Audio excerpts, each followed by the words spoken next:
السلام عليكم يا حاج. وعليكم السلام ورحمة الله وبركاته. وأخيرا 100,000 سبسكرايبر. بوم.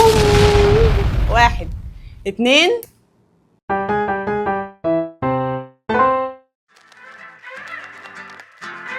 بانكاي. اهلا بيكم في فيديو جديد جدا، لان دينا اللي بعد ال 100,000 غير دينا اللي قبل ال 100,000. خلي بالك، طلبت منكم اسئله عن انستجرام حتى لو كانت رخمه هجاوبها، فيلا نجاوب اسئله المتابعين بمناسبه ال 100,000 سبسكرايبر اللي على القناة. سيت اب جديد، مقدمه جديده، دينا جديده. وعموما يا حبيبي، مش معنى ان احنا وصلنا ل 100,000 هتنام هتسكت، لا، تعمل لايك وسبسكرايب وتخلي اخواتك واصحابك كل الناس تعمل لايك وسبسكرايب عشان ال 200,000 ان شاء الله اللي هنجيبهم قريب. قبل ما نبدا في اي حاجه، سيت اب جديد، مقدمه جديده، دينا جديده. عندي احساس شديد جدا ان انا لسه فاتحه القناه دلوقتي، يعني حاسه ان ده اول مره اعمل فيديو ومتوتره جدا. انا حاسه بجد ان انا لسه ببدا، فاعتبروني لسه ببدا. لسه طبعا السيت اب جديد، ستايل اضاءه جديد، لسه بشوف الاضاءه، بتعلم اضاءه، بشوف حاجات كتير جديده. فمش كل مره الفيديو يعني هيبقى زي انا بجرب. خليني اجرب معاكم كده لغايه لما استقر على شكل زي ما عملت في الاول. كنت بغير جرين سكرين كتير وبظبط الدنيا، فانا برضو هنا معاكم. حابه هتلاقوا الفيديو مظبوط قوي، حابه هتلاقوا مش مظبوط قوي، فايه بالراحه علينا لغايه لما نتعود على المكان الجديد ده. اولا عايزه اشكر كل الناس، دي كلها كانت جفتات وهدايا، عملت لهم اعلانات. بحب قوي جوجو ساتورو، دي حبيبتي ميريليونا، يعني اكيد يعني لازم تكون افخم بنت في الدنيا قاعده معايا، لازم تكون كده. طبعا في حاجات وفي ميريليونا مش عايزه اشيلها، لو انت زوم مش عارف هيبان ولا لا.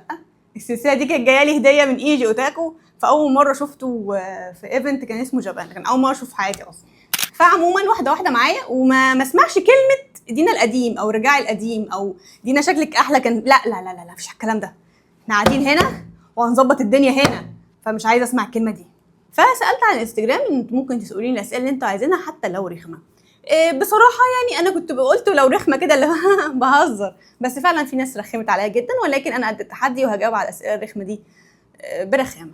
طيب هنبتدي باهم سؤال، وسؤال طبعا اللي جالي كتير قوي، هو انت ليه مش بتبيني المكان انت بتصوري فيه او كده؟ بعض الناس كانت فاكره ان الرسمه اللي ورايا او الصوره اللي ورايا ده اوضتي، انا لو اوضتي كده تقريبا هبقى افضل اوتاكو في مصر يعني. ولكن هي كانت صوره بحطها ورايا نظرا لاني انا ما كانش متوفر عندي مكان ثابت اصور فيه. يعني ممكن اصور هنا مره، هنا ومره هنا ومره هنا، فما عنديش مكان ثابت الم فيه حاجتي واروح راحه معلقاها عشان اصور. ودي كان واحد من العوائق اللي خلتني مش عايزه اعمل يوتيوب. واللي هو قلت طب انا هصور فين؟ طب هتتصرفي ازاي؟ ولغايه لما كان ايجي عمال يقول لي حاولي وشوفي اتصرفي في فكره، شوفي حاجه، حاولي تحطي وراكي حاجه مثلا او تثبتي مكان. بصراحه ما كانش متاح خالص الكلام ده. فقلت طب انا اصلا واحده يعني في مجال الانمي اكتر واحده بشتغل جرين سكرين، يعني انا تقريبا اول واحده عملت جرين سكرين انمي، يا اما سكتشات يا اما بقول اخبار يا اما الكلام ده. فانا اسمي اصلا دينا جرين سكرين، طب ليه ما استخدمهاش في اليوتيوب؟ بس كنت خايفه ان تبقى شكلها رخيص، تبقى شكلها وحش او مش مظبوطه او مقطعه. كانت بتضايقني في حاجات كتير جدا، لان انا اصلا ما كانش عندي الجرين الاصلي، يعني الجرين اللي ورايا اللي هي الملايه الخضراء دي انت بتشيلها كده، لكن انا كنت حتى ما عنديش الملايه الخضراء دي، فكنت بقطع نفسي، فدايما تلاقي حته عيني طارت، راسي اتخرمت، فانا ما كنتش بحب المنظر ده خالص. ولكن الحمد لله ربنا رزقني بمكان دلوقتي ثابت اقدر اصور فيه. ايه الهدف الجديد بعد ال 100,000 ايجي؟ الهدف الجديد بعد ال 100,000 ال 200,000 بصراحه لا، يعني انا الارقام بالنسبه لي شويه مش مهمه. يعني انت عماله تذلينا وتقولي ارقام مش مهمه، لا مش قصدي كده، بس انا هدفي دلوقتي بالمكان الجديد وعايزه اعمل محتوى جديد، مش محتوى جديد، عايزه اغير، عايزه استضيف معايا ناس، يعني عايزه يجي يصور معايا هنا آية، مورجان، صحابي كلهم. عايزه اعمل فيديو مع اياد الموجي مثلا، عايز تنطلق كده. انس مثلا، لو مثلا انس طبعا مسافر بره، نفسي ان انا مثلا هنزل ايفنتات اغطيها ونعمل لقاءات مع الناس في الايفنت. لو هنزل مثلا اتفرج على فيلم مثلا انزل اكل رامن واصور لكم.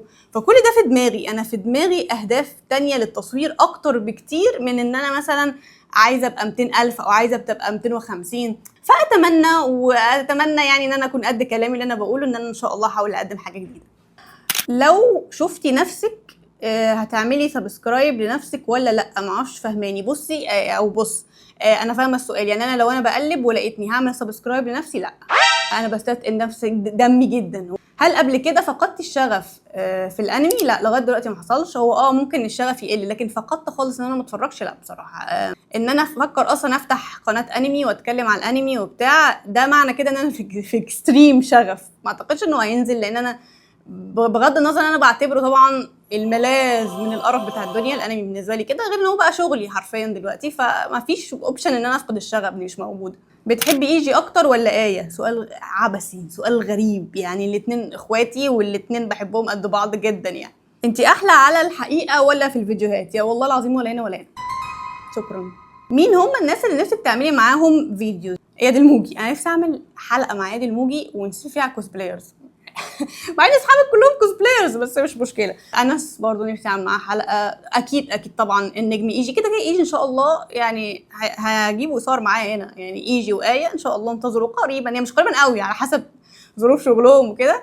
بحس ان انتي اوفر وبتقولي اراء مثيره للجدل عشان تلم ريتش. ريتش فين الريتش اللي انا بلمه حضرتك؟ هو ده منظر واحده بتلم ريتش؟ ده انا عماله كنت اشحت عشان اوصل لل100,000 في ايه؟ بس النقطه دي انا عايزه اتكلم فيها، لان الناس بتبقى فاكره ان انا يعني ليا اراء غريبه شويه، فالناس فاكره ان انا بقولها عشان ابان. والله العظيم انا مش عايزه ابان اصلا. وانت فاكرني انا عايزه ابان؟ يعني انت فاكرني انا حابه ان انا ابان؟ انا مش عايزه ابان. في فكره غبيه في دماغي ان انت في السوشيال ميديا تقدري تقولي اللي انت عايزاه، وده غباء، ده غباء مني. بس انا لغايه مش عارفه اتخلص منه. واحده بتحب ساكورا هي حره، واحده شايفه ان مش عارفه بتحب اسلوب مثلا. حصل لي مشكله مع اسلوب جامده، ان انا قلت اكتر حد عاجبني لغايه دلوقتي لغايه الووتر 7 اسلوب. ليه بقى انت بقى بتلمي ريتش بقى ولا يا ابني انت مالك يا ابني؟ انا اسلوب زفت عاجبني، ما بتيجي تنرفزوني وبعدين تقولي دينا بتتنرفز علينا لا، اصل ده فعلا رايي، وانا ما فيش مره قلت رايي، والله العظيم ما في مره قلت رايي ابتغاء لريتش او اسالوا صحابي. طيب اعمل ايه؟ هو ده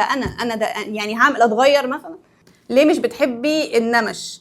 عشان بحس ان البني ادم المفروض وشه يبقى صافي. يعني ليه يبقى وشي كأن مثلا حد جاب فرشه الوان كان فيها لون بني وعمل كده في وشي؟ مؤخرا في ممثل تركي انا بحبه جدا طلع قال ان هو بيحب النمش. فدينا جديده يا جماعه، والله العظيم دينا جديده تعشق النمش خلاص. يعني انا عندي مشكله ان انا لما بتعرض للشمس، عشان كده انا ما بحبش الشمس، انا لما بتعرض للشمس وشي بيبقى كله نمش. يعني هو دلوقتي انت طبعا مش هتشوفه عشان انا حاطه فلتر، ولكن هو في العادي من غير ما انزل في الشمس كتير هو بيبقى تمام. انزل بس في الشمس شويه هتلاقي ضرب كله.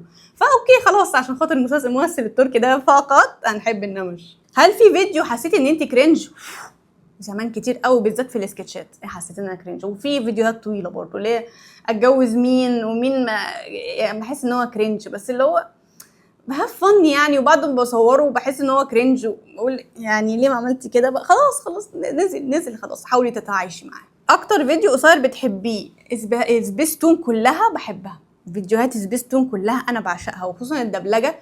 حسيت ان انا مستمتعه تماما وانا بمنتج، مستمتعه وانا بسجل. انا بعشق الفيديوهات دي. اكتر حاجه بتضايقك من الفانز؟ في حاجات كتير انا مش حاجه واحده، في حاجات كتير بتضايقني من الفانز. بتضايق ان انت تكون قاعد ومستبيح لنفسك ان انت تشتمني. يعني انا مش فاهمه انت انهي تربيه جات لك او اتربيت من انهي داهيه عشان تبقى داخل انت كذا وكذا وكذا وكذا. ليه؟ مبروك يا ديما اهو. مش هكمل يعني، انا مش هكمل. يعني انت بتقولي ايه اللي بتضايقك من الفانز وبيقولي مبروك يا ديما؟ اوكي. امنيه عايزه تحققيها؟ عايزه اسافر اليابان او دبي او السعوديه واحضر ايفنت انمي هناك. لو حصل الكلام ده انا هقفل الدراسه خالص. انا مش عايز حاجه، انا هقفل الدراسه، هقفل الكلام ده، بلا وجع دماغ بقى، بلا حد يشتم بقى، هقفل وكله هقعد. مخلصه كام انمي؟ ما كملتش 100. عماله اديك في مواعظ وحكم، انا ما كملتش 100 انمي. كيف انطق اسم بيرتولتو اللي هو في هجوم العمالقه؟ ما اعرفش بصراحه، بجد ما اعرفش. اكتر فيلم الكونان بتحبيه؟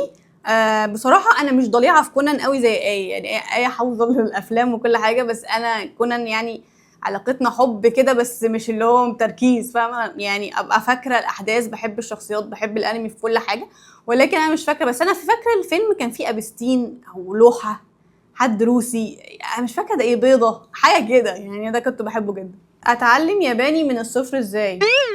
معرفش.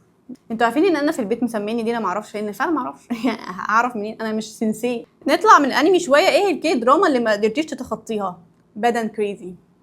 باد اند كريزي انا بعشق الكي دراما دي. طبعا ماوس تحفه، ماوس يعني بص، هو ماوس لا يقارن بحاجه ماشي، لكن انا بقول لك كدين انا ما اقدرش انا اتخطاها، اتفرج عليها 50 مره. هي باد اند كريزي. برضو في ديث جيم، ده مش عارفه الناس مش مبهوره بيه ليه. بجد الكدراما دي ده كان تحفه. لو رجعتي بالزمن هتبقي اوتاكو مره تانية؟ هبقى اوتاكو مره تانية بصراحه. يعني بص، الانمي ده حاجه حلوه جدا بدام انت بتستغله صح ومبسوط بيه صح بالطريقه الصح، تمام، ما عنديش مشكله. هل ممكن تعمل لنا قناه رسم وتعلمينا؟ مش هتجيب فيوز، انا بقول لك اهو. يعني انا عارفه انا لو عملت قناه رسم وتعبت عليها هتجيب لي 3 فيو بالظبط، مش هتنجح. مش عايزه تفتحي قناه جيمنج؟ اسلوبك حلو جدا، ايه رايك تعمل لنا قناه ملخصات انمي؟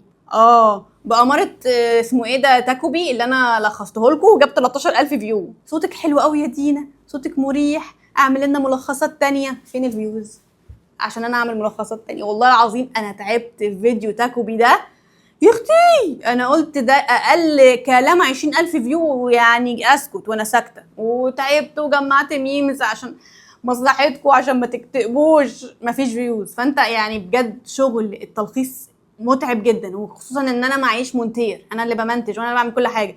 فانا همنتج وهلخص وهسجل صوتي وهجيب ميمز. ليه عشان اخد 13000 فيو في الاخر؟ ممكن اعمل تلخيصات تاني هنا، يعني مره كده لو هفت في دماغي مره ان انا اعمل. كان نفسي قوي اعمل تلخيص دندان انمي قليل الادب وسافل. فهقطع انا انضف من اجلكم، انضف الكلام ده وهخلي لكم ملخص بحيث تبقى انت عارف قصه الانمي يعني. ولكن تراجعت لان المهمه صعبه جدا. ايه الدوله اللي انت زرتيها قبل كده ونفسك تزوريها تاني؟ ولا دوله. انا ما خرجتش من مصر، انا ما ركبتش طياره. فانا عندي امل ان شاء الله باذن الله السنه الجايه انا هسافر حته. فين بقى ما اعرفش، بس انا هسافر حته. هو انتوا هتتجوزوا امتى؟ انتوا مين يا اسطى؟ مين انتوا؟ قصدك انا وتوجي مثلا؟ ان شاء الله لما نحدد الموضوع ده انا بنقولك. ليش ما بتعطينا متاجر انمي موجوده بالاردن؟ انا نفسي اجي الاردن. هات لي وديني الاردن وانا هدور على المتاجر وهقول لكم متاجر الانمي اللي في الاردن. هل هتعتزلي السوشيال ميديا؟ ده اجابه يعني اكيد هعتزل في يوم من الايام وانا هفضل طول عمري عايشه كده. بس يا اما مثلا هموت، ويا اما هي يعني هعتزل خلاص، اللي هو احس ان انا مش قادره اقدم حاجه جديده فهقول شكرا وهمشي. مش بقفل الموضوع غم والله، بس فعلا يعني في ناس كتير قوي بتبعت لي انا بحبك يا دينا، بستغرب. بس لو هل تفتكروني لو مت يا شباب؟ ايه ارخم ماده تعليميه بالنسبه لك؟ الماث، الرياضيات، جبر، هندسه، قرف، ميكانيكا في كذا. طبعا الناحيه التانية هي افضل ماده بتحبيها اللغات. انا بحب ادرس لغات جدا، وبحب اللغه العربيه جدا، وبحب بسم الله الرحمن الرحيم الفلسفه. ممكن تورينا صورتك وانتي طفله؟ شخصيه بتحسيها بتشبهك بالحياه في عاداتها وردود افعالها؟ شيكامورو. بس طبعا مش ناحيه الذكاء خالص. عموما اكتفي بهذا القدر من الاسئله عشان حاسه الاسئله هنرجع بقى نعيد. هي مش كلها انمي، يعني هي مش كلها انمي زي ما احنا اتفقنا. انا بس كان حاجه بسيطه كده عني، تعريف عني وعن اسباب اللي خلتني بقى كنت احط جرين سكرين والكلام ده اللي انا قلته في الفيديو كله. فده اللي حصل. اتمنى باذن الله ان تكون الفتره الجايه فتره فيديوهات جديده، فتره تالق من حيث الفيديوهات. يعني اوكي، سواء زدنا او ما زدناش في السبسكرايبرز، بس عايزه كده. كنت بتقعدي تقولي يا دينا بس انا لولا الجرين سكرين كنت عملت ادينا عندنا حاجات هنبتدي نطور فيه اكتر، هنبتدي نجيب اضاءه اكتر، نظبط لوحات اكتر، هنعمل حاجات اكتر ان شاء الله، واحده نعزم في ضيوف، نعمل فلوجات. عايزه اتنوع يا جماعه والله. وعموما لو مكمل معايا الفيديو لغايه دلوقتي اشكرك شكرا جزيلا، واسالك سؤال واحد: هل عملت لايك؟ هل عملت سبسكرايب؟ هتقولي ما غيرتيش دي ليه كمان يا دينا؟ لا دي بحبها بصراحه، معلش. شكرا، واشوفكم فيديوهات تانية كتير. باي.